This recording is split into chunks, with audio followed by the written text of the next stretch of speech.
Сегодня у нас в гостях лектор, вы ее хорошо знаете, да, нашу коллегу, нашего преподавателя Шабаеву Гузель Фагимовну, кандидата педагогических наук, доцента кафедры дошкольной педагогики и психологии, который непосредственно работает с детьми, да, дошкольного возраста. И, конечно же, основным методом работы с детьми, вы знаете, это игра. Сегодня так можно много говорить об игре, да, Гузель Фагимовна? Да. Вот, мы только начнем. Мы даже, знаете, вот мы думаем, что мы много знаем об игре или все знаем об игре. На самом деле об игрушках невозможно все знать. Вот к нам специалисты приезжали из Москвы со своими игрушками, мы эти игрушки все пофотографировали и начали искать их здесь, в дорогих магазинах. Не нашли. Вопрос, где они их взяли? Они говорят, мы из-за рубежа их привезли. То есть мы даже об таких игрушках не знаем, хотя сегодня магазины полно-полно всяких, да, игрушек. Мало игрушек купить, нужно еще с ней научиться самому педагогу играть и научить, самое прям сложное, научить родителей играть с этой игрушкой. Поэтому я слово предоставляю Гузель Фагимовне. Коллеги, друзья, сегодня мы с вами начнем изучать и активизировать игра-игрушка в современном дошкольном и начальном образовании. Да? Значит, мы с вами поговорим о значении игрушки, что это такое, с какой целью вы сегодня пришли, с каким запросом вы пришли, что бы вы хотели интересного, нового узнать. И от этого запроса реализация нашей сегодняшней интерактивной лекции, мастер-класса.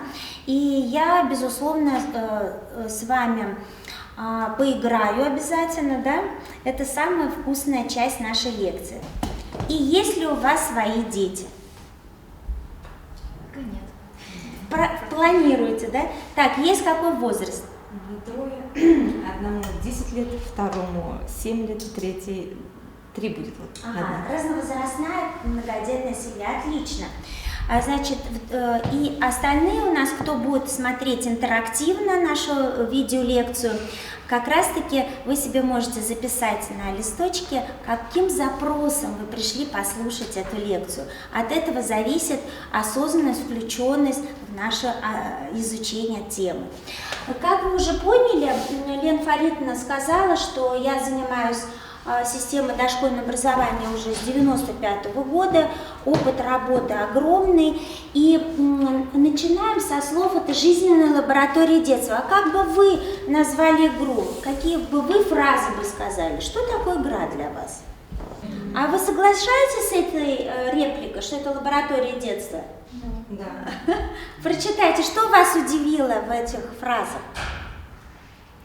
Современна ли это интерпретация этого понятия? Актуально ли? Или устарело это понятие? Актуально, конечно, актуально. Даже слово «лаборатория детства», да? И жизненный материал, здоровое ядро. Хорошо.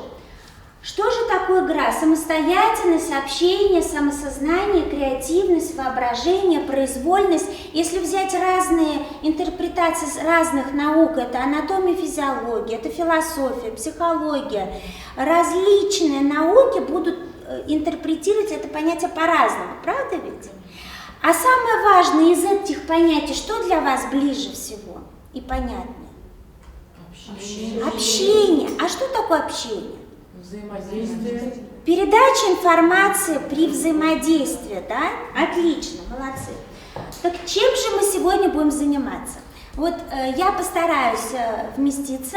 Значит, мы поговорим об основных понятиях, возрастные особенности, изучим современных детей, посмотрим, мы взрослые готовы ли к контакту с нашими ребятками, да?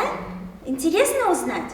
Затем посмотрим требования стандартов, мы с вами поиграем. Кто знает Гузель Фагимовну, знает, что без игры от меня вы не уйдете. Здесь вот мы видим кадровое, экономическое, общественное, федеральный закон об образовании. То есть эти все стандарты накладывают в основу, для чего мы занимаемся с детьми. Какой цель у нас, какой стратегический момент. И посмотрите сквозные результаты. Если мы раньше говорили всестороннее развитие ребенка, чтобы он умел в школу пошел, что он умел делать? Читать, писать, считать, овладел навыками учебной деятельности, правда ведь? То посмотрите, как эти фразы на современный лад звучат. Перечисляйте. Это что? Инициативность, ответственность, самостоятельность. Актуально это, коллеги? Конечно. К этому и стремимся. Значит, здесь вот такая эвристическая у нас беседа. Посмотрите, у ребенка в руках все либо что-либо держит он. Какой-либо инструмент, согласитесь. Для чего нужен инструмент? Чтобы манипуляции производить, узнавать. Так, развиваться. Развивать, да? да. Что это такое, посмотреть на ощупь, понюхать, так, потрогать, понять. посмотреть, понять. Да. Отлично. Вот. И мы как раз-таки, наша задача проследить самостоятельность, умение управлять собой, да? И поехали по возрастным особенностям. Младенческий возраст, конечно же, здесь у нас идет возрастные анатомо-физиологические особенности. Мы долго со студентами, со слушателями разбираем пренатальную педагогику, психологию, мысль о зачатии, правильном планировании беременности, о здоровье, психическом, физиологическом здоровье, правда ведь? Сейчас мы глубоко в эту тему не будем углубляться, но вы знаете, что становление личности идет уже при мысли о зачатии, планировании беременности, да? И мы этот этап пропускаем, переходим на младенческий, при рождении. Какой ведущий вид деятельности в период новорожденности? Непосредственно эмоциональное общение. Как к игре и игрушке мы можем отнестись, зная, что у ребенка ведущий вид деятельности какой? Эмоциональное общение с кем? С мамой. В первую очередь у нас выходит кто? Мама. И если мы берем мужчину и женщину, у нас, значит, появляется ребенок, да, то контакт у нас идет, безусловно, с нуля младенческое, интимно-личностное, межличностное общение, да. Дальше, следующий этап, вот манипулятивные действия с предметами, младенческий период, орудийные предметные действия. У нас между родителями и ребенком появляется что? Вы знаете, отвечайте. Вот это орудийное предметное действие, там отгадка уже. Предмет, погремушка. Понимаете, да? Если в первое время, во время младенчества не удовлетворено потребность общения, да? Эмоциональное личностное, здесь орудийно, предметно-манипулятивный вид деятельности идет, да? Удовлетворение всех потребностей. Соответственно, мы должны, вот идет уже 2-3 год, ведущая деятельность орудийно-предметная. Стремление к самостоятельности и осознанию себя как личности. С помощью каких инструментов, как организовать родителей в семейном воспитании, в семье? Почему во время Советского Союза мы 9-месячные уже были в яслях? То в постсоветском пространстве до 3 лет, до года, где у нас дети находились? Дома. Почему приоритеты поменялись? В связи с чем? Послевоенное пространство, да, на производство надо было что делать? Работать. А дети куда отправляли? В ясли, в детские сады, освобождали руки мамам. То в экономически благоприятный период ценность материнского молока, общения, да, игры дома возникли вперед. Хорошо. Дальше, значит, у нас идет дошкольный возраст, предметно-действенное сотрудничество, представление не только о цели действия, но и способах достижения, творческая деятельность. И посмотрите на нашу схему. У нас здесь от предмета игрушки-погремушки, да, выходит другой кто? Другой ребенок. И наша задача организовать игру и игровое пространство таким образом, если здесь ребенок контактировал вот таким вот образом, да, вот так, младенчестве, здравствуйте, проходите. А потом ребенок контактировал через маму или папу через что? Через предмет. И если не удовлетворялась эта потребность, на подсознание уходят различные проблемы, то в дошкольном возрасте у нас ведущий вид деятельности между одним ребенком и другим. И дети какого возраста? Сверстник. Есть? Ребенок-сверстник. Через игру, через игрушки мы организовываем взаимодействие сверстника, ребенка с ребенком. Второй младший возраст может быть, вот нашему ребенку там, например, 5 лет, а этому помладше. И есть еще что? Кто? Старший. И здесь у нас возникает сюжетно-ролевая игра. Для удовлетворения всех потребностей, формирования личностного портрета, да? И если мы не удовлетворим и не создадим условия игры, игрушек, то психические новообразования личностные не возникнут. Произойдет затормаживание чего? Кого? Развитие личностных качеств, характеристик. Хорошо. Дальше у нас идет, возникает следующий субъект и объект взаимодействия. Как вы думаете, кто это? А мы уже дошкольный возраст проходим, дальше идем. У нас кто возникает? Взрослые кто? Да, взрослый. Кто именно? Учитель, умничка.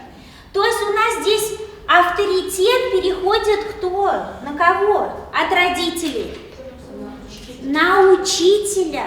И ведущий вид деятельности какой? Ведущий вид деятельности. Если здесь была игровая деятельность, именно сюжетно-ролевая, то здесь у нас идет какой вид деятельности? Учебная деятельность. Учебная деятельность. Скажите, игра уходит в это время? Нет, не уходит.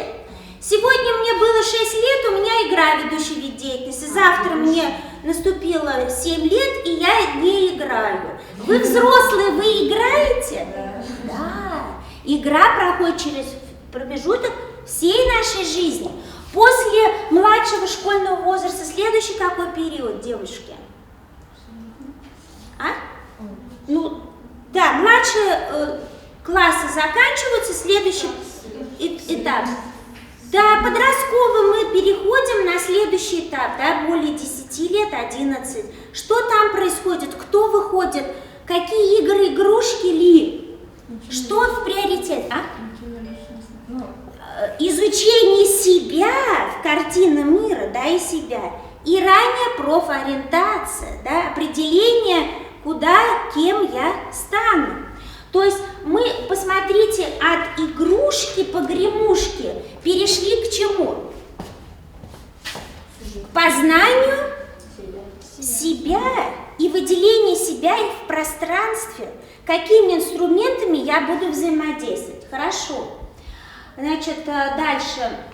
Теперь понять, что же стандарт-то, что требует. Вот на уровне младенчества стандарт. Вы как мама. Что вы обеспечиваете ребенку? Безопасность, уход, присмотр. Идет ли развитие в процессе ухода? Конечно. Есть такое понятие госпитализм. Слышали?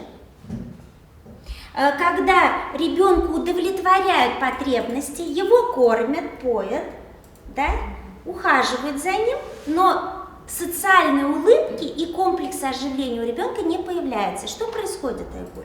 Что происходит с ребенком? Затормаживается процесс развития, затормаживается развитие, да?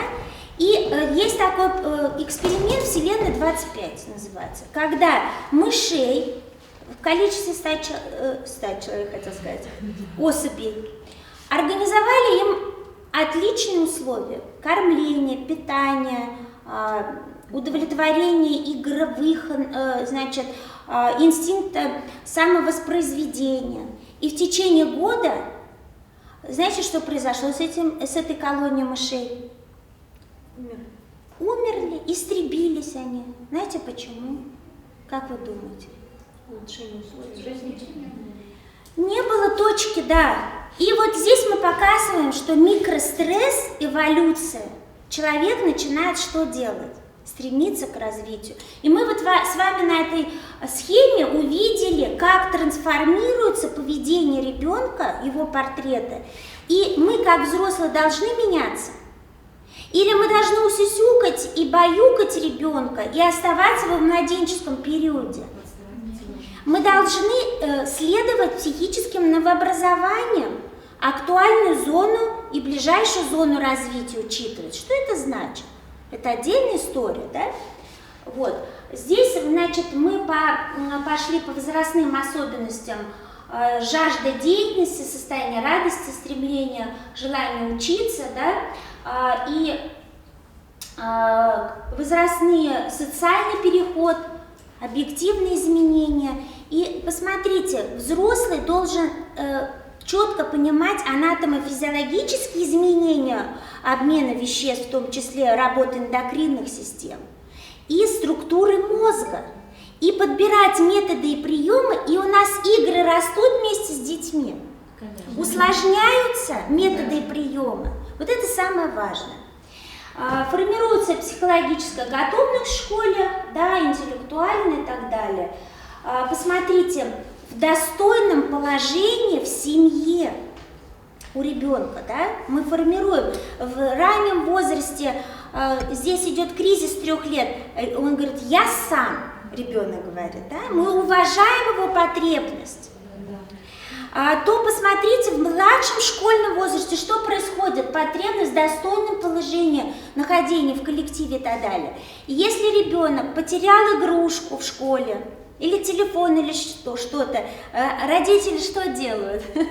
Негативно ругают при других сверстниках, при учителях и так далее. Это будет влиять на портрет человека? Конечно.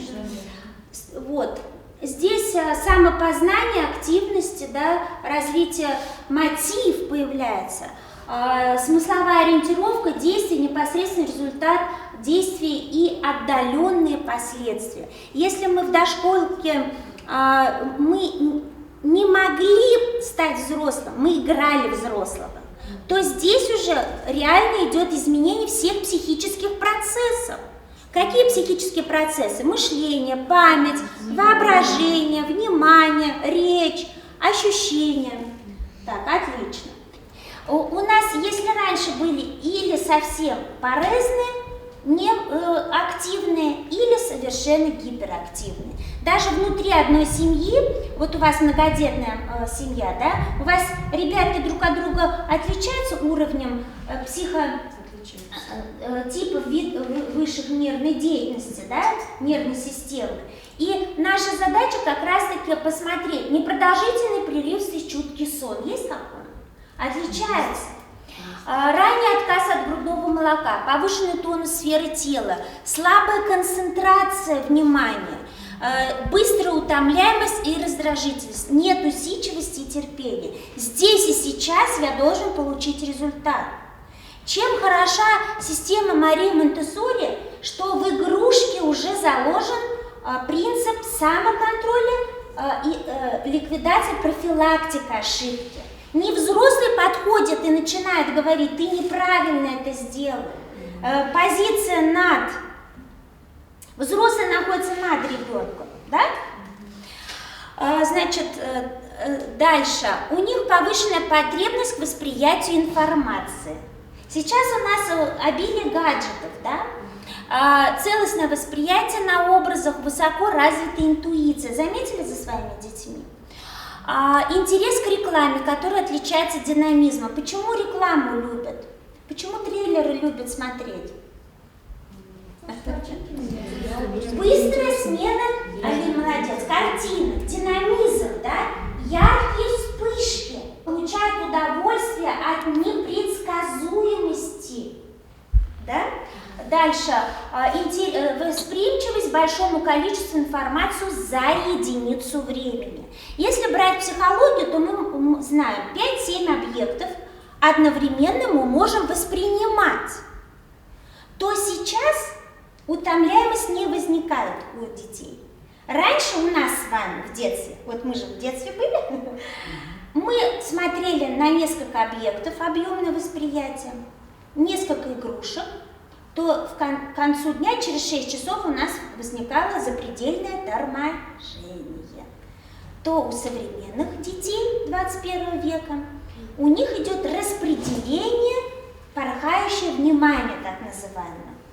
Он оценивает, на какую игрушку ему стоит обратить внимание, или он будет с ней играть, или не будет. У нас такого свойства нет.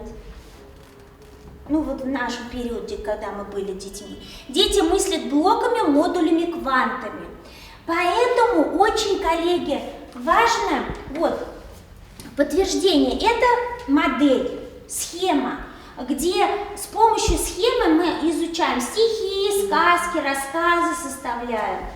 Почему? Что это дает, эта схема? Помощь какая? Это поддержка, это алгоритм действия, Рассказы. это как шпаргалка. И мы удовлетворяем потребность мыслить блоками, модулями, квантами. Что такое квант? Что такое молекула? Что это? Это частичка целого. И наша задача также, когда при подборе игр и игрушек, учитывать эти возрастные особенности, исходить из потребностей детей. Мысль опережает речь, проявляет повышенную тревожность и агрессию, беспокойно спят, царапаются, ломают, разбрасывают игрушки.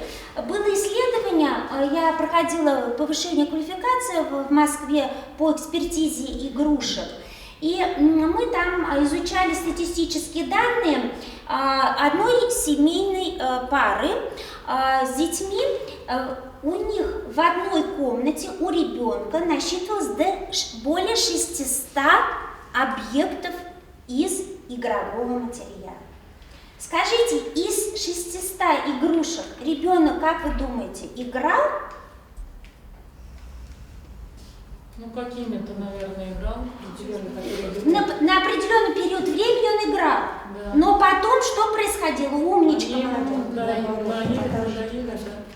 Да, пространство полностью поглотило.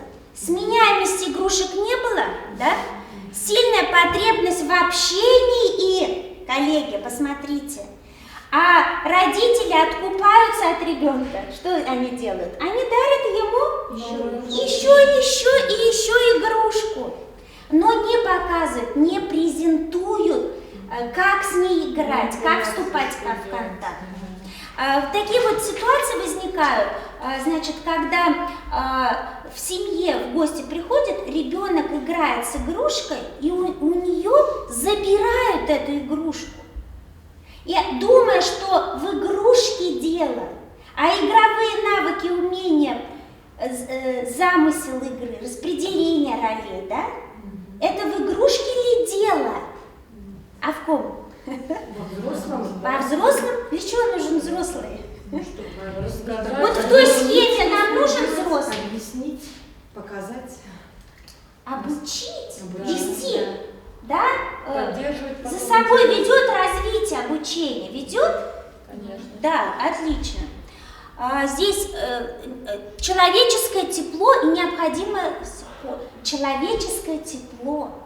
То есть вот это вот принцип 8 касаний в день ребенка, да хотя бы 8 раз ты по спинному, по голове, по спине погладить, принять ребенка. Тут и без игрушки можно справиться, да? Вот здесь двоякое такое состояние. Дальше. Настойчивы, требовательны, не желают слепо подчиняться указаниям взрослых. Врожденное стремление к самореализации. Проявление своей деятельной натуры, ранняя активность. Вот если у нас здесь вот девушки планируют беременность, дай бог, значит, если вы возьмете нормативы 90-х, вот даже 60-х, 80-х, 90-х, 2000-х годов, то переворачиваться ребенок и голову держать и сидеть, он будет что? Ребенок 21 века, рожденный сейчас. Намного раньше, чем по этим нормативам. Согласитесь. Вот вы, дорогая моя, 10 лет ребенку старшему и сейчас 3 года. Вы видите колоссальную разницу. Даже в анатомофизиологических особенностях. Да? Конечно же, это все индивидуально, но есть. Проявление любопытства и настойчивости. И вот здесь, друзья мои, посмотрите внимательно. Современные дети обладают новым типом сознания, системно-смысловым. У нас с вами системно-структурное было. Почему в школах нас готовили, вот ты здесь будешь читать, готовимся к письму, вот здесь ты будешь играть, то, посмотрите, ребенок задает вопрос, зачем я буду это делать, что мне это даст для моего развития, там, дзюдо, там, или я буду балериной, или я буду еще кем-то. И характерным для детей, значит, детей прошлого века. Вот. Современное образование, содержание потребностей с учетом особенностей, закономерностей, потенциала их возможностей. Ну, то, что я вам говорила. То есть, прежде чем воздействовать на ребенка, мы должны что сделать? Принять, уважать, знать психическое, на каком возрастном периоде он находится, характеристику, какие у него психические новообразования сейчас, кризисные моменты, микрострессы какие. И как благоприятно организовать среду для удовлетворения потребностей и разворачивания ведущего вида деятельности. Конечно же, можно взять погремушку и на протяжении 10 лет только с одним кубиком или только с одной игрушкой развиваться. Можем? Можем. Но какие будут результаты ожидаемые? Вот если вспомнить Марию Монтессори, «Дом ребенка», она наблюдала за деятельностью детей. Детей с особенностью в развитии, якобы, в кавычках, их запирали в отдельные комнаты и прятали от обычных людей. Им давали кусок мякиш, они съедали корочку, у меня мурашки, и мякиш они скатывали в мячик, у них слюни выходили, до сопли, и эти мячики становились какими по фактуре, качеству? Они вот твердыми становились, и вот, пожалуйста, они катали эти мячики, шарики. И что произошло? Игрушка. То есть они сидели в белом пространстве, пустом, изолированном от общества. И она потихоньку, постепенно начала что делать? Ну, Мария Монтессори разрабатывать, да, она наблюдала, изучала, она же медик, доктор наук. У меня лекция направлена как для родителей, которые воспитывают своих детей, но не педагоги. Но также у нас и педагоги, которые своих детей также воспитывают. Да? Педагоги должны пронаблюдать цепочку развития. Детей выпускаем из садика в школу, из школы выпускаем куда? В колледж, в университет, а потом в трудовую деятельность. И мы видим, как за пределами возраста, вот вы заложили, развили его, и кем он стал здесь и сейчас. Почему так важно знать своих выпускников в школе? Зачем? Или в университете? Девушки, хотите на стенке висеть? Как лучший выпускник БГПУ имени Мифтахиддина Акмуллы. Вот я им являюсь, лучший выпускник БГПУ имени Мифтахиддина Акмуллы. И Московского педагогического государственного университета. Так, вот, Лена Фаридовна тоже там училась. Произвольность поведения современных дошкольников. О чем мы тут с вами поговорим? Очень интересная тема. Вспомните «Честное слово», произведение. Что там происходило в 3 словах? Мальчик остался на посту до вечера, и только он смог уйти после чего? После того, проходите, идемте, как полковник его что? Отменил приказ, да? Что это значит? Что за произвольность поведения? И посмотрите, длительность сохранения позы вне игры 55 лет назад, Сия. 12 минут. Ребенок мог брать на себя роль и в ней реализовываться. Слышите меня? 12 минут. Длительность сохранения позы в игре, значит, 55 лет назад увидели, да? И сейчас 2,3 минуты. Колоссальные? То есть ребенок, если раньше мог длительность сохранять, то сейчас современный дошкольник, у него порхающее внимание, помните, и память, клиповая память у него. У современных дошкольников оно с каждым годом что делает? Видите, траектория ухудшается. Мы не говорим это плохо или хорошо, мы принимаем это как факт. И подборки, методы и приемы, что необходимо сделать, чтобы удовлетворить современного дошкольника или младшего школьника. Первичное представление, формирование умений, применение умений и творческое применение умений в новой ситуации. Посмотрите, если мы раньше, вот мы с вами советские люди из советского прошлого, ну вот мы, некоторые из вас тут, мы с вами и химию, и литературу, и математику, то мы по всем предметам у нас пятерки, ну там четверки у кого-то, то сейчас любого ребенка возьмите, у него идет склад ума. Слышали такое, да? У нас раньше было такое понятие? Не было. Нам говорили, все пригодится, учи. Да? Вот. То сейчас вот как раз-таки применение. И вот, единая тема. Опыт ребенка возникнет, новый опыт, только через освоение деятельности. Вы можете, вот представляете, я вам тут рассказываю, но пока вы сами своим ребенком не сядете за стол и не начнете играть и заниматься с пособиями, вы не поймете и не оцените диагностику, пока не сделаете, нужна ли коррекция. Нужно ли обратиться к специалистам или достаточно только домашнего воспитания? Согласитесь.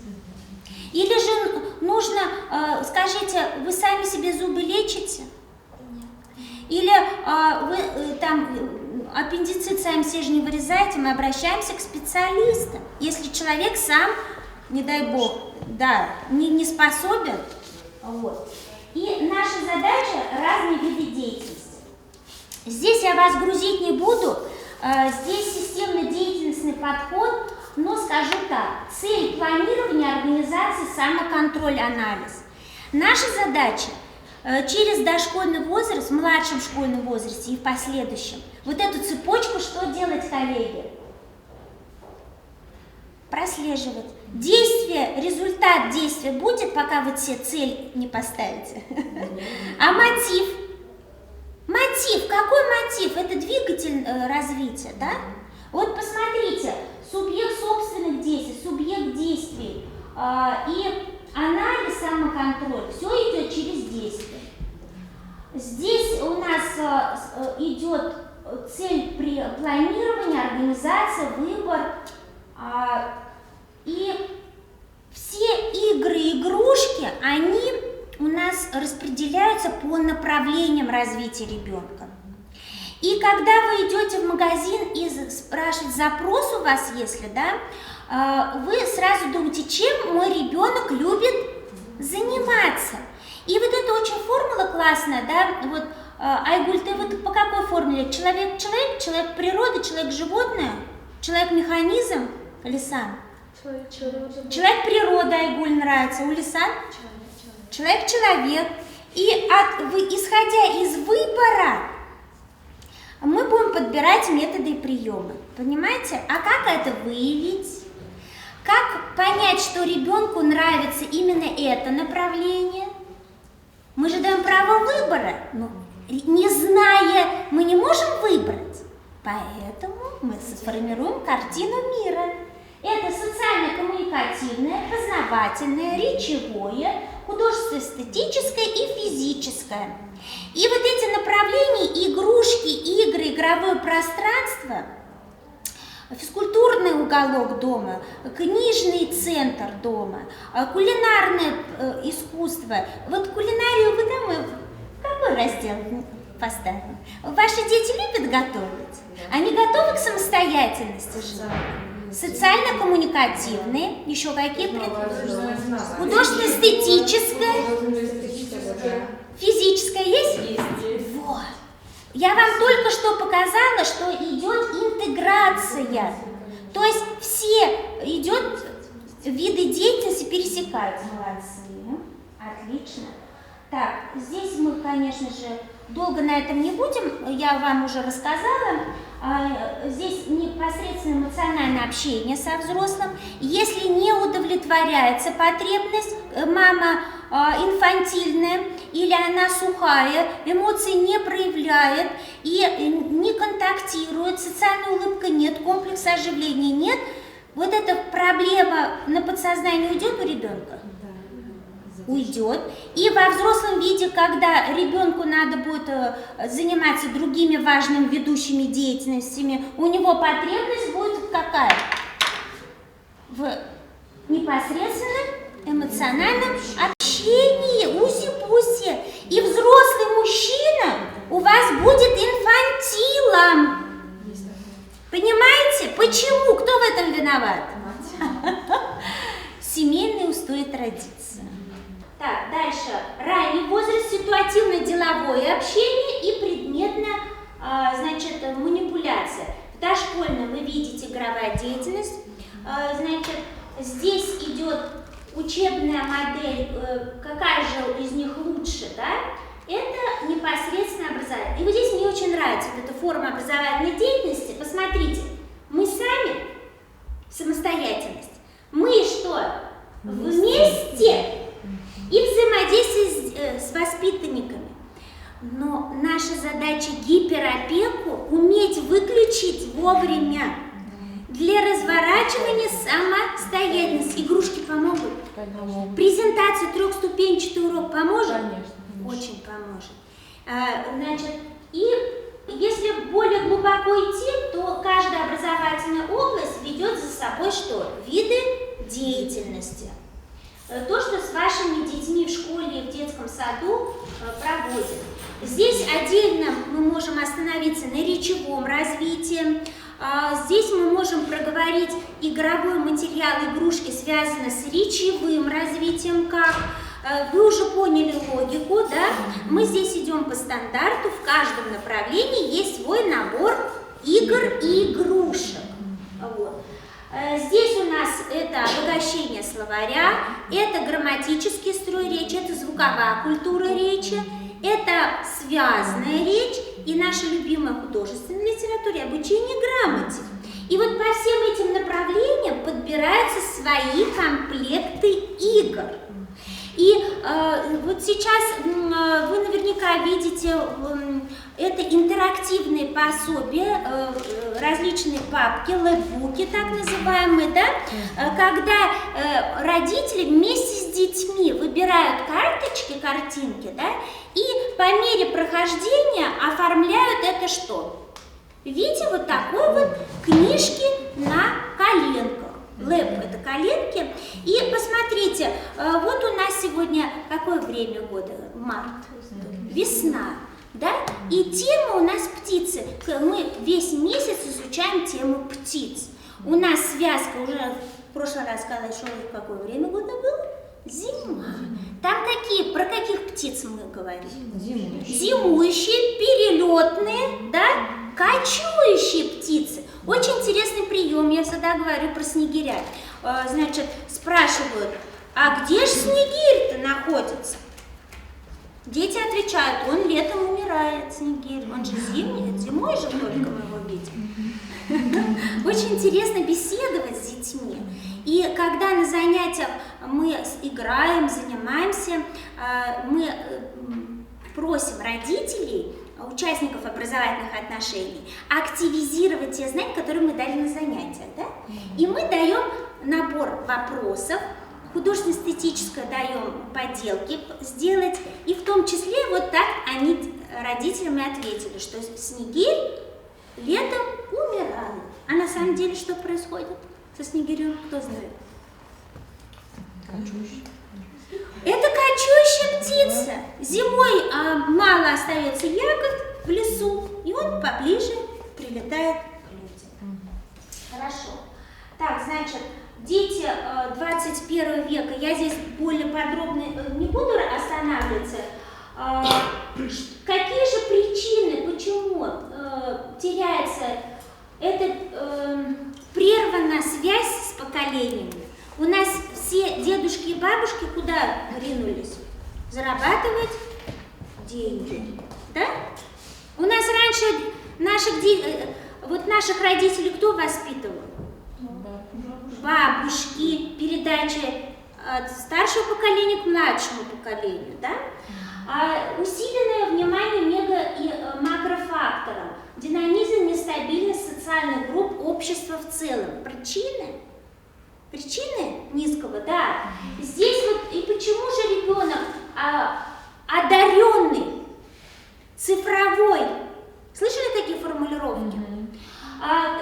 Играющий, одинокий и инфантильный. Вот такая новая классификация современного ребенка, подростка. Здесь главное рост научной информации, невозможность расширения, различные и клиповое мышление. Это долгая история про клиповое мышление, но это можно изучать, смотреть. Мозг детей стал не в состоянии постигать разом всю картину мира. И они определяют, мне это надо или не надо. Поэтому, когда вы покупаете игрушку, ваша задача что? Выяснить, надо или нет. Да, чтобы инициатива, активность от кого исходила? От ребенка. Чтобы он сам выбрал, будет он в нее играть. Почему сейчас симуляционные игры очень, или вот как в Икее? Вы замечали, когда Икею открыли? Вы можете в этом диванчике посидеть, пледом укрыться, и вы почувствуете эту атмосферу. Вы пойдете, купите, да. А почему я не могу выбрать игрушку, объяснить и научить играть? Я хочу вот эту игрушку, я хочу вот этому его научить. Почему я не могу это сделать? Что изменится, что будет тогда? Это авторитарный стиль взаимодействия. Ничего не будет. Почему его нельзя иногда применять? Почему? Не можем всегда... Я же говорю, что не надо. Я согласна с вашим мнением. Это допустимо. Поэтому они все такие, что вот это вот, да, и купи мне. Вот, если постоянно идти на поводу, вот так оно и получается. Здесь двоякая сторона. Если вы будете постоянно авторитарно давить, Ну не постоянно, я говорю. Ну, в системе. А где вот это тогда найти? Точно Вот что? этим, Если я буду поэтому вот так, то всегда он только будет. А если я, то я, получается. А где вот эту совместная серединку грань. найти? Мы вместе. Помните, Вот, я если вам только показывала схему? То есть вы должны сказать, мне это нравится, я буду в нее играть. Я вот принесла игры специально. Мы сейчас будем играть в нее. И вы увидите, что вы ребенку должны показать, мне нравится эта игра. Ты можешь посмотреть на нее, я получу удовольствие. Я тебе предлагаю со мной вместе что? Поиграть, вступить, потратить время, но я хочу с тобой это сделать. Вы акцент делаете на что? Не то, что вы его заставляете, я хочу, чтобы ты тоже играл. Вот. То есть у вас личностно ориентированная модель должна. А иногда мы спускаемся вниз, вот как здесь в Монополии или в Эрудите, или в Экивоке. Ты просто говоришь, я не знаю, вот я хочу в эту игру играть, но я не могу разобраться, мне не хватает компетенции, хватки ума. Ты же быстро, помоги мне это сделать. То есть вы под соусом подаете свое желание, но при выборе, и он делает выбор, хочет он сделать или нет. Вот. Я не говорю о том, что мы должны, вот здесь вот идет факторы психические, физические, любознательность, социальная ответственность, правила составления интеллектуальных карт, интеллект-карт. Вот эти интеллект-карты очень классные. Вот если картирование процесс, вот вашу проблему взять, например, я хочу дисциплинарно, чтобы меня ребенок слушался. Если я ему дам свободу, диктатор, тиран, да, когда человек постоянно что делает? Давит. проблему, к чему хорошему это приведет? Или же наоборот, когда говорят, ну ты хочешь — делай, хочешь — иди на тренировку, не хочешь учиться — не надо, сиди дома, домашнее воспитание, зачем тебе школа? Или там животик болит, ну не ходи на физкультуру, у тебя же животик болит. Это какая грань бывает? Учебно-дисциплинарная, личностно-ориентированная, авторитарная, стили, типы, виды. А это когда человеку все равно, что происходит, лишь бы авторитет у родителя что? Сохранил. Но это же эксплуатация чего идет? Это манипуляция его. Он же границ еще не имеет, да? Агуль, что ты хотел сказать? Так вдохнула. Да. Так, здесь, значит, понятно. Вот, игра, социальная среда, эмоциональная, психологическая, физическая. И вот то, что вы говорите, где же грань-то найти? Игра. И если вы, например, что-то не знаете и что-то не умеете, вы можете взять роль свою, не знающего человека, поиграть. Тяжело человеку с дисциплинарной моделью перейти вот эти промежуточные этапы? Тяжело. Очень тяжело. А, ты сама не знаешь, еще хочешь со мной поиграть. Вот, это ущемление эго, навс, да, ущемляется. Ну, да. Тяжело? Тяжело. Тяжело. Вот через игру мы удовлетворяем вот эти потребности. Значит, ну доехали. Доехали до классификации детских игр. Сейчас немножко посидим и пойдем поиграем, хорошо? Есть еще силы? Значит, творческие игры с правилами. Если вот творческие, то это вот про то, что вот я хочу, играю, хочу, не играю, хочу в это, хочу в то. А игры с правилами – это для чего нужны игры с правилами? Чтобы научить ребенка действовать по алгоритму. По алгоритму. А вот если шире лесан брать? Соблюдать какие-то правила. Да, Правила, ждать, границы. последовательность. Свобода заканчивается там, где начинается свобода другого человека. Да? Если ты не будешь по правилам играть, то тебя из игры что сделают? Изолируют. Ты не получишь удовольствия. Да? Ну, так какие игры? Дидактические, подвижные, режиссерские, театрализованные, сюжетно-ролевые, строительные. То есть от этой классификации зависит, чем же ребенок ему интересно заниматься. Вот скажите, дома у вас вот эти вот игры присутствуют? Есть у вас инструменты? Например, вот режиссерские. Что для режиссерских игр надо? Или театрализованных, в домашних условиях? Куклы разные, например, ширма. Куклы, ширма – это больше в учреждениях, да? А мы можем без кукол, без ширмы в домашних условиях театрализацию? Можем. Домашний театр организовать. Элементарные какие-то платки, такие подручные материалы, да? Строительные из подручного материала можем? Можем. Бутылки используют различные, стаканы, да хоть что. Вот. Самое главное это что? В игрушках ли дело? Нет.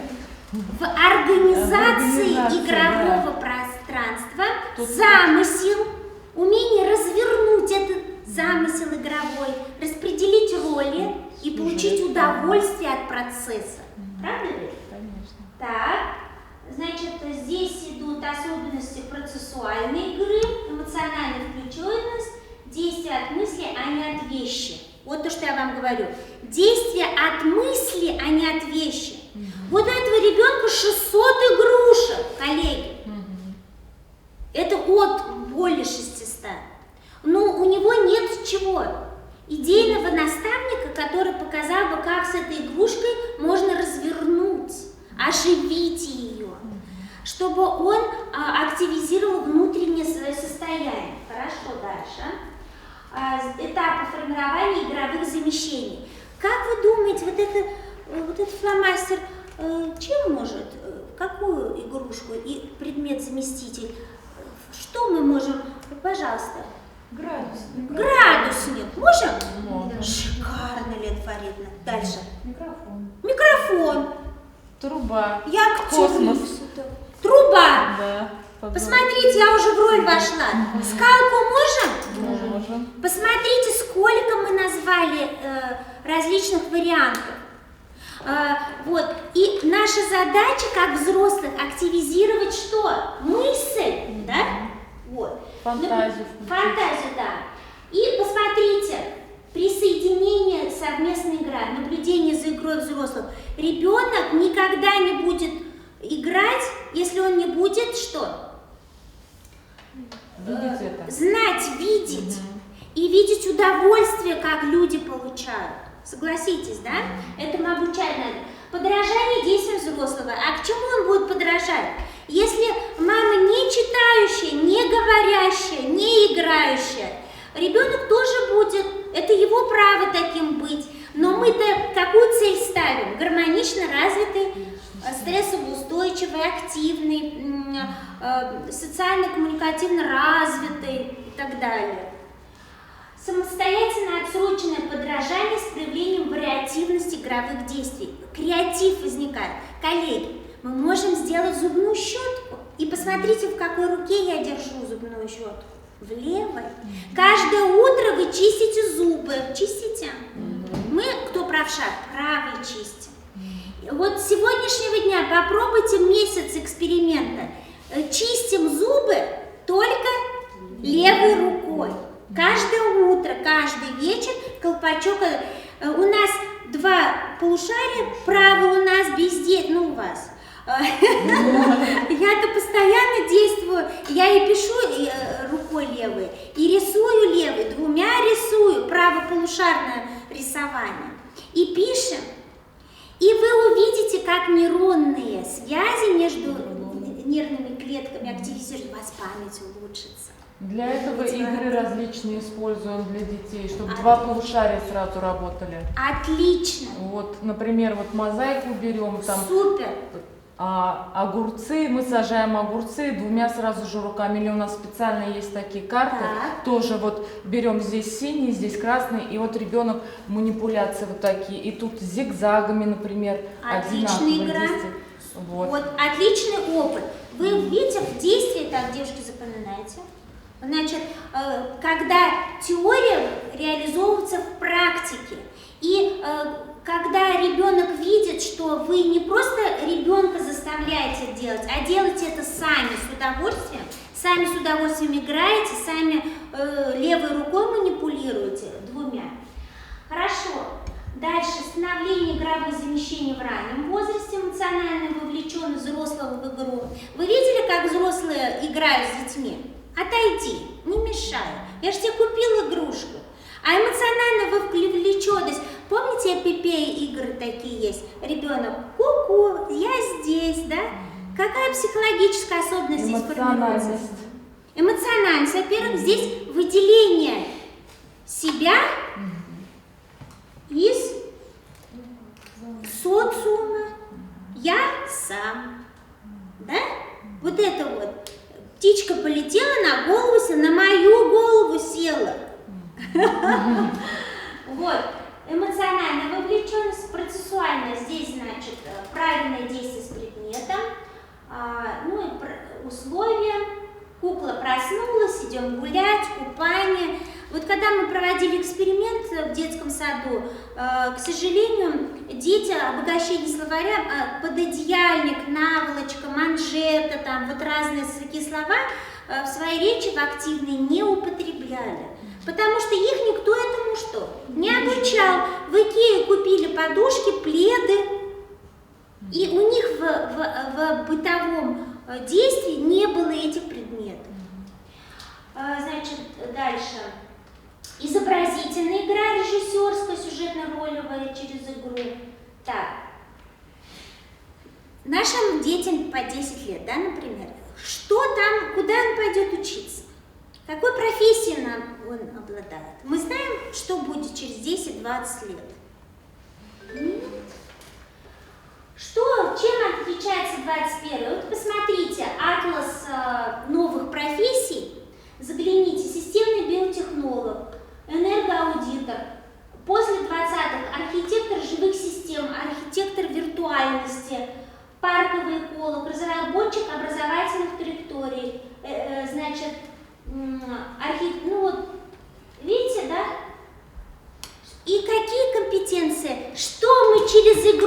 должны сформировать, чтобы наши дети смогли куда пойти работать? Обладать вот этими компетенциями. Какими компетенциями? Какие вы тут увидели? Критическое мышление. Лидерские качества, творческое мышление. А если раньше говорить в 20 веке, кого нас воспитывали?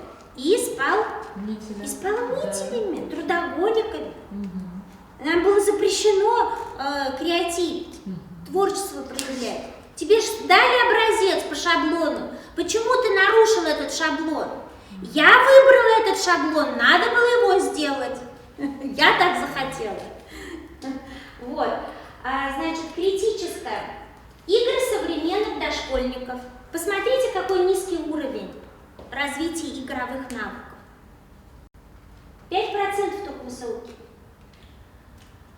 Так, вот, и здесь мы как раз-таки говорим про проектную деятельность, мы задаем детям вопросы, и сейчас мы пойдем на подвижную игру с вами поиграем, да, и посмотрим, как вот этот проект книгу, или, например, кулинарный, вот у нас студенты в Котов Kids Центр развития компетенций, у нас есть студия «Поварюшка», и мы с детьми готовим различные предметы, эти блюда, да, нарезаем, но прежде чем к блюдам подпустить, мы делаем схемы, из чего состоит салат, как красиво его оформить, как этот салат, ингредиенты у всех одинаковые, но он замысел, каждый из них продумывает, вот такую цепочку действий делаем.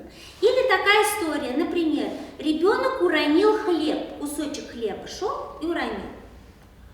Другая шла с игрушками. Игрушки бросила, подбежала, хлеб подобрала и сказала, тебя Бог накажет. У нас же светская система образования. Как педагог должен или мама как должна повести себя? Ваши действия. Во-первых, похвалить за помощь девочку, потому что, да, ну, прежде убери свои игрушки, как бы, а это он должен сделать сам. Ну, Кто уронил, да? Кто уронил, он пусть сам все-таки поднимет. Ты молодец, что помогла, но все-таки... Поддержать, но границу очертить, да. Дистанцию, да? Ты же своим действием делала, да? Согласны, коллеги, девочки? Так, и дальнейшую работу что мы должны развернуть вот по этой схеме? Что мы должны сделать? Беседу проведем, целенаправленный разговор. Да, художественную литературу прочитаем. Про хлеб. Про хлеб, конечно, расскажем. Про распределение, помните этот пузырь, лапоть, соломинка, распределение, да? Ролей и так далее. Хорошо. Игры с правилами, значение игр с правилами. Вот сейчас у нас есть тут представлено, еще буквально 10 минут и пойдем, да, взаимная нормативная регуляция морального, социального развития ребенка. Здесь же надо дождаться другого, да? Ему же активность хочется проявить, но надо дождаться своей очереди, да? Дальше что идет? Переживание временной неудачи. Мы создаем ситуацию успеха в семье, дома. Да. Не везде, не все. Не все. Некоторые начинают говорить колючкой. Мы начали разбирать у детей, спрашивать, как тебя мама, папа называют, уменьшительно-ласкательные имена. Нарисуй, как тебя мама называет. И ребенок нарисовал кактус. А в конце обучения, в конце учебного года, на этом кактусе что произошло? Цветочек расцвел. Вот это самое удивительное состояние. Вот. Значение игр по характеру подвижные, настольные. Здесь идет игры на физическую ловкость, смекалку, виды игр с правилами, стратегические игры, memory, речевые игры, игры на ассоциативное мышление. Они в продаже есть сейчас миллион игр, опять-таки, но надо всегда фильтровать и смотреть на одно и тот же психический процесс, несколько иметь игр и их постоянно что? Варьировать, менять, да, чтобы не однобокость была. Бирюльки, здесь физическая компетентность, да, футбол, балансир, игры на скорость реакции. То есть могут быть такие простые ходилки, кости, простое лото. Очень интересно это исплачивают, и разновозрастные группы можно организовать. У нас же многодетные бывают же это внутри семьи. Критерии определить, кто раньше всех, кто больше всех. Если нет правил, критериев, то будет что, девчата? Обиды будут. Если мы заранее договоримся, то у нас и будут, значит, результаты. Живее без считалка. Так, хорошо. И здесь вот критерии оценки игр с правилами, да? Оценка игровых правил, адекватность наглядной опоры игры. То есть ваша задача что сделать? Вы купили игру, вы в первую очередь на коробке что делаете? Вот коробка. Возраст смотрим. Смотрим возраст, умничка. Смотрите возраст от и до. Вариацию. Так, еще что мы смотрим? Ну, сюжет какой, что там? Производитель, молодец, умничка, безопасность превыше всего. Мы смотрим, из какого материала это что? Изготовлено, да, чтобы не навредить ребенку. Еще что, девочки, что мы еще смотрим? Есть ли инструкция, как с этим играть? Под каким соусом это есть? Да, девушки, есть такое? Или вы на это не обращаете внимания? Обращаем. Вы продукты в магазине какие покупаете? Берете все подряд в корзину. Состав, да? Состав, дату, производитель, унган тырыш. Молодец. Также и с игрушками. Мы не должны поглощать все. Вот как родители с 600 игрушками. И у нас принцип, значит, какой? Адекватность наглядной опоры. Посмотрите, оценка дидактических аспектов операциональной возможности игры. Что это значит? Варьировать, да? Вот этико-эстетический фильтр, привлекательность. Есть? Вот и бывают такие химозного цвета такие объекты, от которых пальцы красятся, вот как вы говорите, да? Покупают, вроде бы подешевле купил, или подарок вам подарили, и сразу же этот подарок несут, отдают ребенку. Встречали такое? Ребенок открывает и может себе нанести. Для этого необходимо что? Вести работу с кем? Вот, с гостями. Вот они же заранее, вы же их приглашаете, обидятся и не придут. Вот здесь тоже этика, да, взаимодействия. Но надо эти моменты проговаривать. Эстетический фильтр, оценка игровых правил, характер игровых действий, понятность правил. Бывает такое? Вот. Развернете методические рекомендации к изучению игры, и целый час надо эти игры что делать? Правила. Разбирать самому, разобраться. Или же посмотрите, вот вы взяли две картинки, по каким классификациям разделены эти две картинки? Общее понятие, обобщенное понятие, вот это и вот это. Вот подсказка. Дом, жилище, деревья. Дикие и домашние, что-то такое. Например, животные, да? Можем по классификации сразу понять? Как вы думаете, что здесь надо делать с этой схемой? Инструкций нет, но можем с хода трехступенчатый урок провести. Мы, например, возьмем с вами медведя и разложим по карточкам. Кто это? Медведь. Полилингвальное развитие. Да? Из каких тело у него, какие у него лапы, там, мордочка там, и так далее. Перечисление идет. Что он кушает? Что ест? Чем питается? И Какой срок издать? какой сдать? Да. Вот, пожалуйста, и здесь ребенок на основании вот этой схемы модели, да, он что делает? Составляет рассказ, можем рассказ рассказать? Миллион разных вариантов. И вот такие упрощенные моменты можно использовать. игровые действия. Адекватность, наглядные опоры, содержание сюжетного материала, изображений, образов, фишек. Мне что нравится? Игра есть, открываю коробку и не знаю, потеряли ли ребятки фишки или карточки.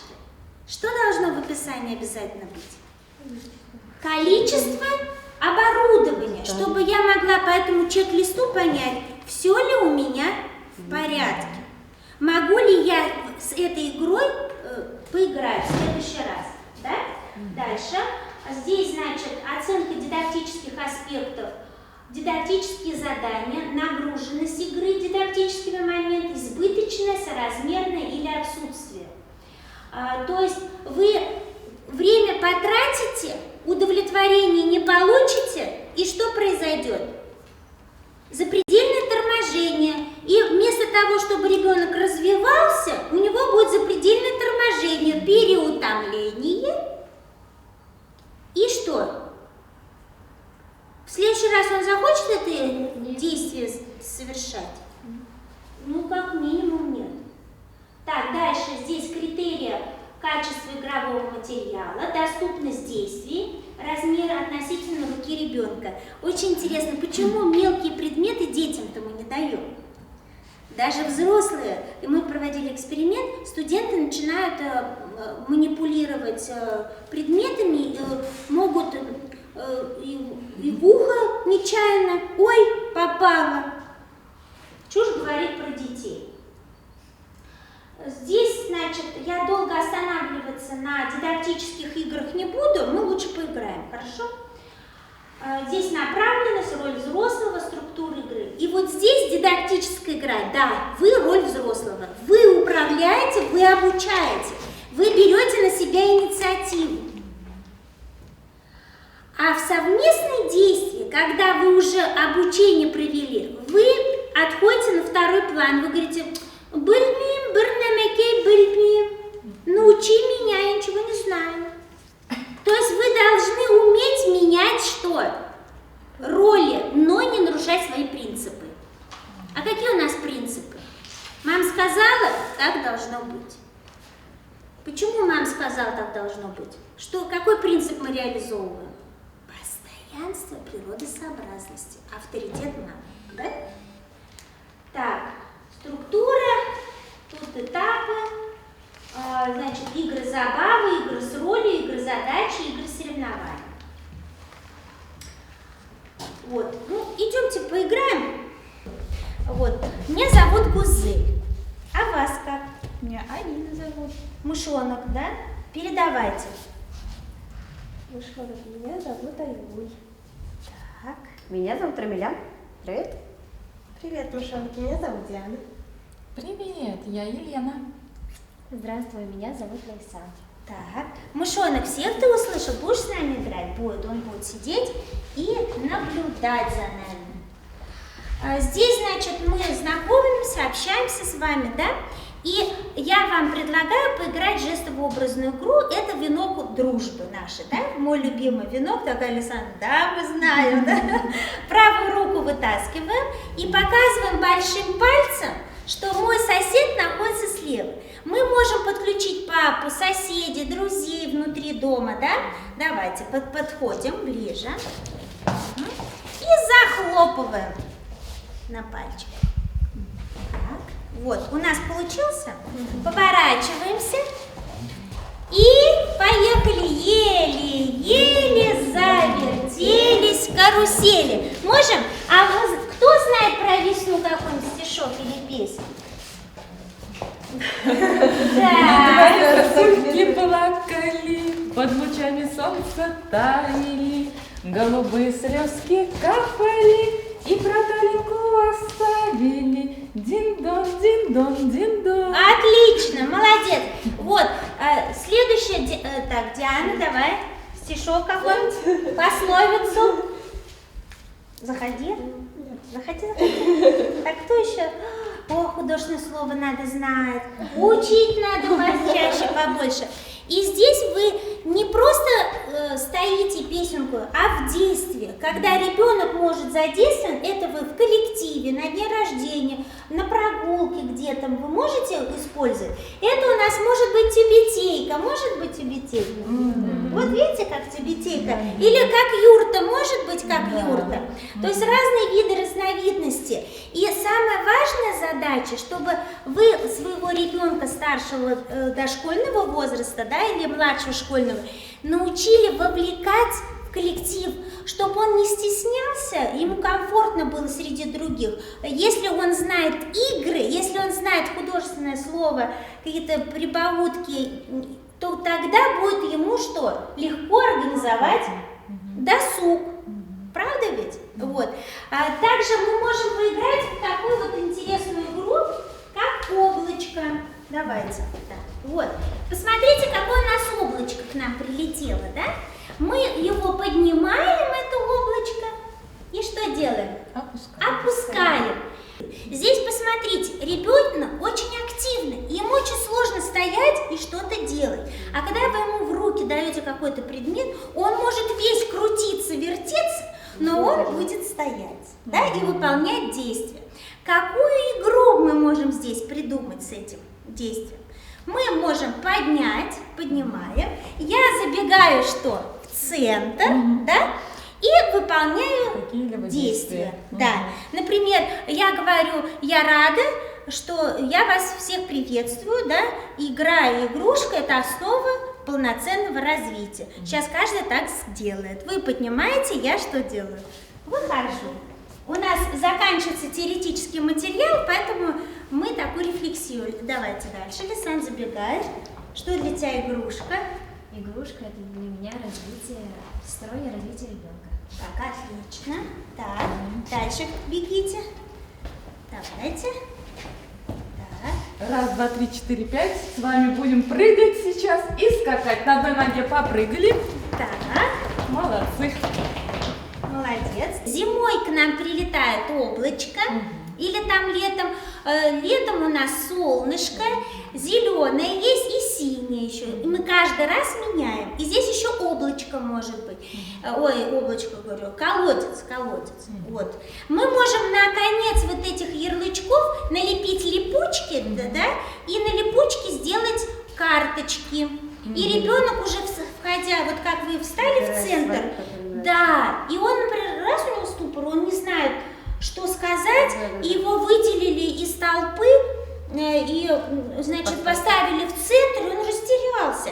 И вот эти опорные ленты, картинки ему дают возможность ответить. Вот. Значит, Гузаль Фагин, мне же надо это облачко собрать в пакет, а вы мне поможете. Как мы сделаем? Вот это какая геометрическая фигура? Смотрите, интеграцию я вам показываю. Это прямоугольник. Прямоугольник, да? Как из прямоугольника сделать овал? Мы сворачиваем углы, например, да?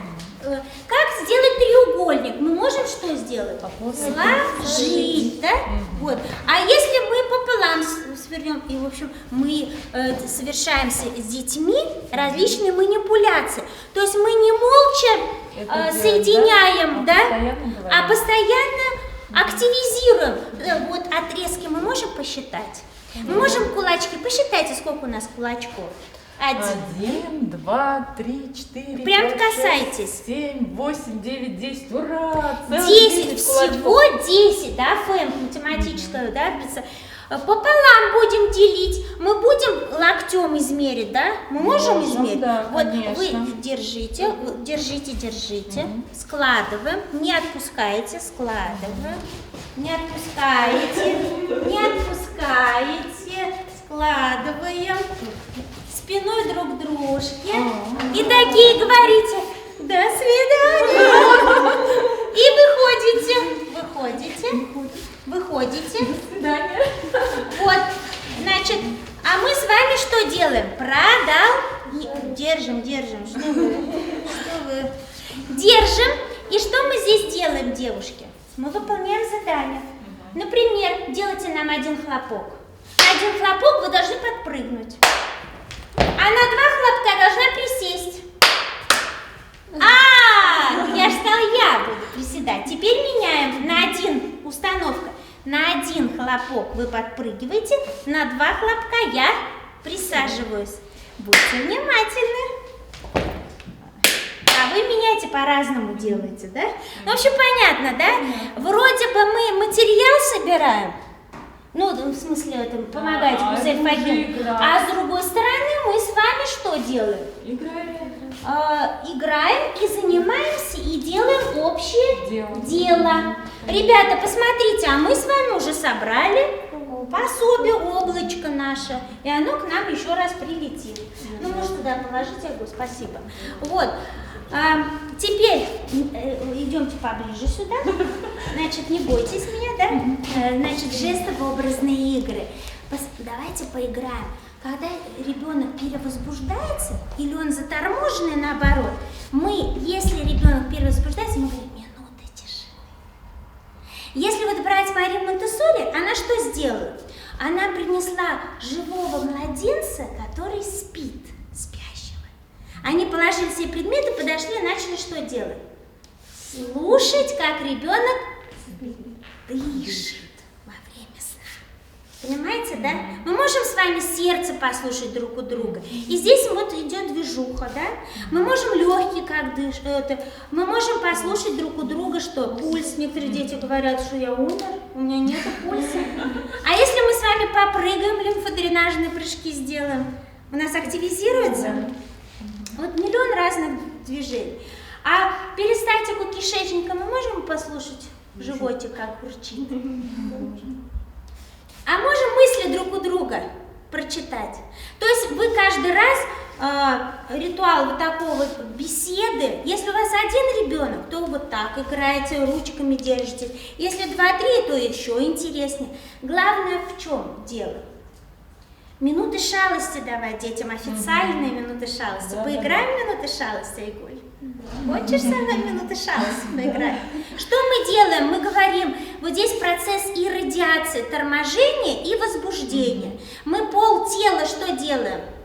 Активизируем, а половина, другая полтела что делает у нас? Отдыхает. И мы ребенку показываем, что реально можно контролировать свои эмоции.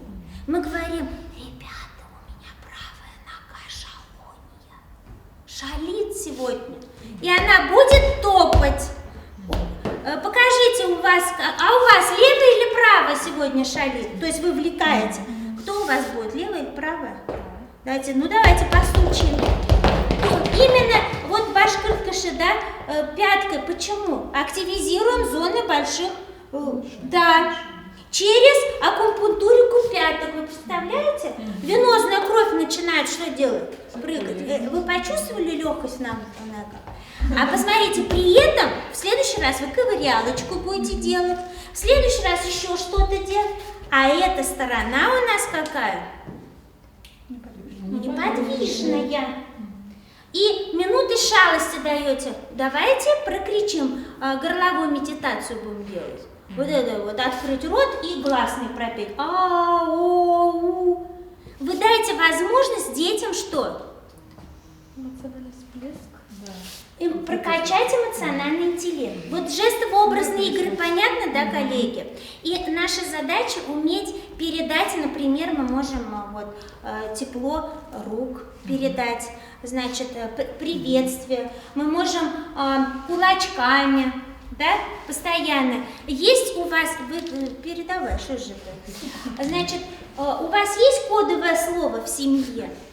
Игра у вас какая в семейной есть? Кодовое слово безопасности. Кодовое слово безопасности в семье есть? Что это такое, Гузель Фагимовна? Да или нет, вы говорите, есть или нет? Вот, например, к вашим детям кто-то обратился, сказал, мама позвала и так далее. Чужой человек подошел к вашему ребенку и сказал, якобы пойдем со мной, что и так далее. Ваш ребенок пойдет и все. Кодовое слово спросить, да? Ну, чтобы он назвал кодовое слово человека. Да, ребенок должен сказать, нет, меня мама о вас не предупреждала. Он начнет придумывать. Вы скажете, кодовое слово этот человек что? Не знает. И этот ребенок за ним что? Он будет проявлять. Побежит или там скажет, или закричит, или еще что-то сделает. Привлечет к себе что? Внимание. Так, домашнее задание какое у нас с Ну, вами? давай слово. Ритуал приветствия. То есть как утром, утро солнце встало, да, ласковое слово сказать, что пасашок в руки дать, ласковое слово и кошке приятно. То есть побольше учить, вот умничка, молодец, художественное слово, ладошковые шпаргалки, все дома обклеить и постоянно что? Проговаривать, а потом сидеть и что делать? Слушать. Активность, речевую активность передать вашим детям. Хорошо? Так, отдохнули немножко? Компьютерные игры. Адвентурные приключенческие игры, квесты. Коллеги, кто ходил на квесты? Вот сами на квесты. Организовывали квесты? Обязательно сами квесты организовывали. А в специально организованную среду квестов не ходили на необитаемый остров?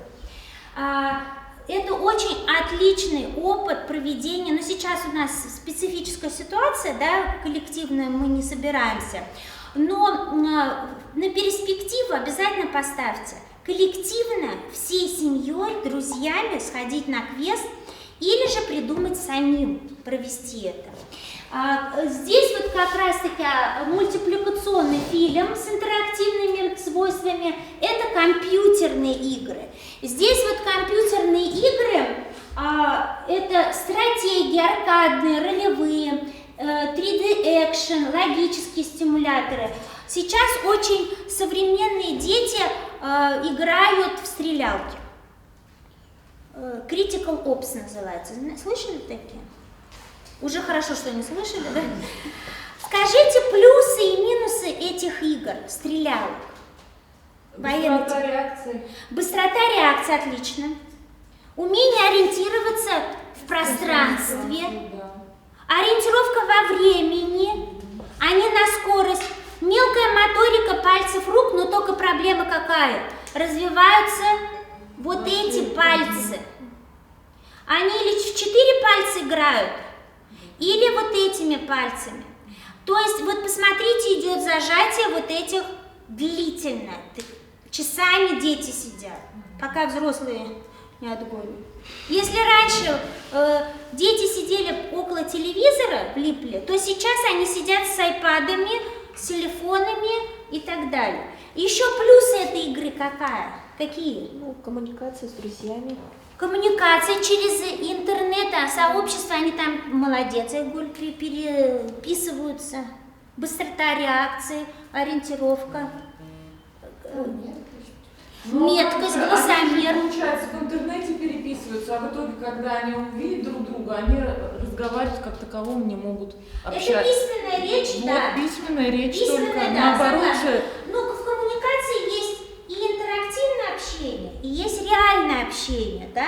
И, мы же ищем плюсы, то есть есть, конечно же, и минусов больше, я согласна с вами. Но в любых действиях, если ребенок ваш выбрал это действие, вы должны его не запретить, и просто он будет скрывать это от вас. Но он будет играть. Почему? Интерес, потому что... Это, посмотрите, стадный инстинкт. же играют. Цифровые дети. Мы же с вами только что говорили, квантовые дети. Им не интересна бытовая вот эта вот суета, которая происходит сейчас. Им интересно за один промежуток времени охватить более стратегически. Он может перейти на разные уровни за один промежуток. В жизни, в реальном, возможно это? Очень. Так, симуляторы логические. Ну и вот тут идет перечисление, что такое аркадные, что такое стратегия, войска, энергия, полезные ископаемые и другие подобные ресурсы. А какие же минусы компьютерных игр? Зрение садится. Зрение. Сколиоз. Долго сидят. Напряжение. Да, много едят, получается, за компьютером. Без Или осознанного. наоборот, не едят. Истощение. Отличный набор. Бесконтроль. Да, отсутствие контроля времени, да? Он может поглотиться. Выполнение домашних обязательств и нарушение правил поведения в Он не семье. чувствует усталость, он думает, еще немножко, еще чуть-чуть. Да, некоторые даже не спят. Вот если брать младших школьников сейчас повально, и они, экономическое воспитание, я еще хотела сказать, плюсы, да, финансовое мышление у них формируется, они там покупают баллы, а чтобы баллы получить, они рекламу смотрят. За пройденный просмотр рекламы им эти бублики, жетоны, это же надо стратегически, они просмотрят. Нам надо 1200 посмотреть рекламных роликов, чтобы получить 200 фишек, и тогда нам выдадут вот этот пистолет или там нож какой-то. А еще плюс какой? Патриотическое чувство защиты, мужская гендерность. Плюс есть? Что вот мы можем даже в такой страшной, тяжелой игре найти плюсы и акцентировать, сказать, ты мой мальчик, ты меня спасешь, защитишь при любых невзгодах, ты мой солдат, армеец и так далее. А с другой стороны, потеря ориентации в реальности. Танчики. Да? Сейчас люди берут кредиты или там здоровье, на работу не ходят. Почему? Реальность неинтересна, виртуальность интересна. То есть вот это вот история. Так, значит, здесь у нас ролевые, 3D экшен, логические симуляторы. Чем мне сейчас виртуальная реальность? Сейчас на пике актуальности, коллеги, симуляционные игровые такие подвальные учреждения, где одеваются маски 3D восприятия, и люди передвигаются, и, значит, вот эта виртуальность в реальном хоть не сидят. То есть они двигаются, передвигаются, совершают какие-то манипуляции. То есть физическая идет хоть какая-то что? Активность. И вот здесь идет развитие вестибулярного аппарата. Но здесь тоже, девушки, очень опасный момент потери, да. Идет запредельное торможение, знаете, когда у человека ген, да, правильно, на генном уровне хромосомно какой-то идет нехватка каких-либо нейронов, и может произойти сдвиг не в хорошую сторону. Здесь надо смотреть, конечно, и, безусловно, безопасность превыше всего. Здесь отрицательное, здесь мы видим сидячая нагрузка на психику, излучение, нагрузка на зрение, советы тут вот, пожалуйста, родителям, да, стесненная поза, нарушающая зрение, вот эти вот всплески яркие, да, постоянная смена картинок, переутомление, также идет излучение. Ну, мы здесь на телецентре все под вышкой телевизионной находимся, или вот мы все с телефонами ходим, с гаджетами, под Wi-Fi. Это все, конечно же, до конца. Да, и еще и ночью рядом находимся. И идет высокая степень тревожности. Вы вспомните бабушек и дедушек, которые реально сажали морковку, свеколку, огурчики и так далее. Сейчас наши бабушки и дедушки сажают морковку в Одноклассниках, в играх. Видели? Вот. Значит, здесь дальше идет безопасность, комплекс упражнений. Коллеги, времени нет, мы должны с вами поиграть вот в зрительную гимнастику. В интернете скачивать игр миллион. Живая мнемотаблица. Вы можете учить стихотворение, используя мнемотаблицу. И здесь медведь сквозь лесной валежник. Громче петь подснежник. То есть дети называют предметы, которые выходят, да?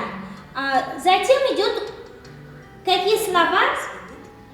Капель, ручей, лужи. То есть ребенок постепенно что? Заучивает, вот вам игровая цепочка действий. Повторяйте, что это?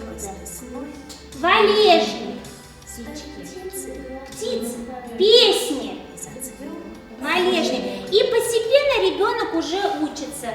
Вот вы можете такой вот использовать, да? Вот, смотрите, да, семья пальчиков на башкирском языке. У нас полилингвальное развитие, значит, мы английский, башкирский, русский язык, да?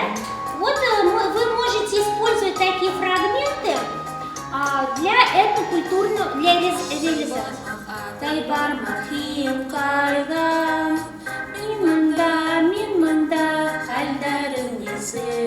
Ну и так далее, да? И здесь вы активизируете и старшее поколение, и младшее, и вроде бы как приучаемся к башкирскому языку, да? Эстетично подготовлено. Раздаете музыкальные инструменты папе, маме, бабушке. И вот музыкальный колокольчик. По идее, вы видите музыкальный колокольчик и в нее озвучиваете. Другие терпеливо что делают? Ждут. Вот Лисан была на занятиях, мы занятия в садиках проводили. Детям безумно это очень что? Нравится. Это эмоциональный интеллект и ритм по количеству цветков. Идет движение, музыкальный рисунок. Вот такие интерактивные бывают штучки. И хотела вам напоследок, да, мы уже заканчиваем, показать фильм, и мы заканчиваем.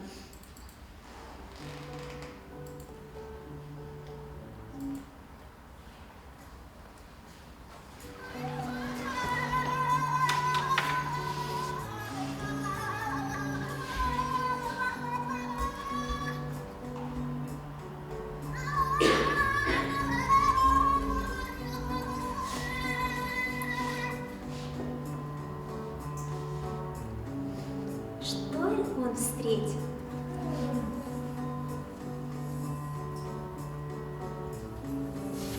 Так.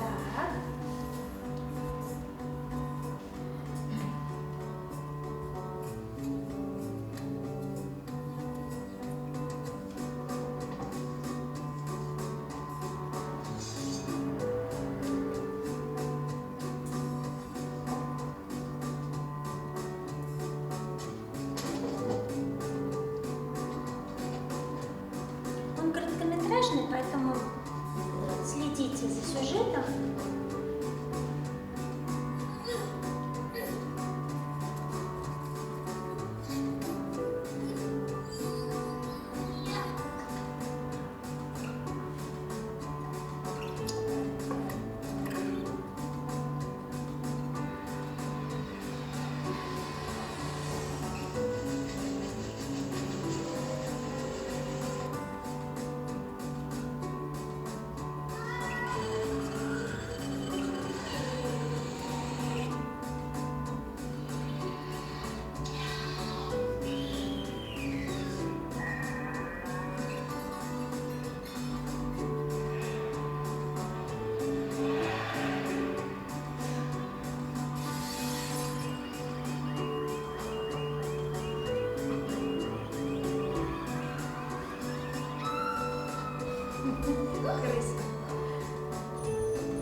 Кто считает, сколько игр ребенок придумал с этой коробкой?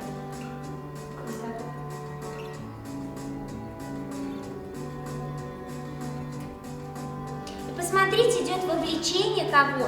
Родителей, семьи и уважение его выбора.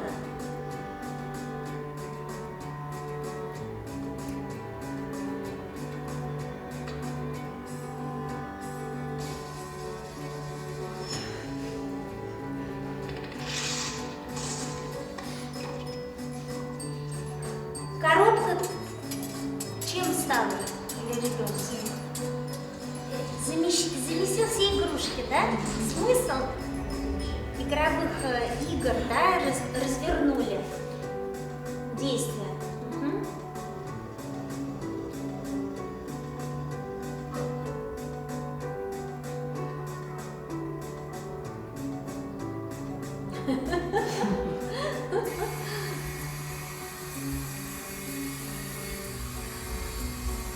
Вся семья суши, да?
Игрушка в кого превратилась? Ни во что, а в кого, да? В друга. Вот вам предмет-заместитель.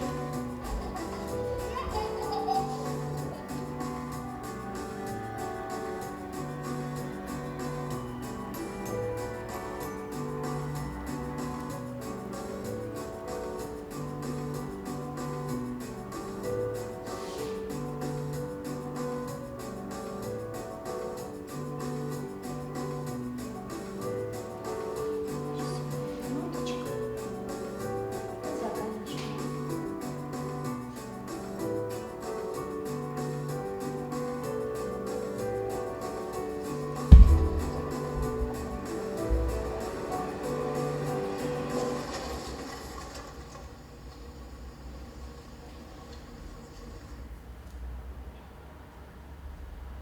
Смотрите, специально остановили музыку, да, чтобы пик ощущения потери, да, друга ощутить, и поддержка кого? Близких.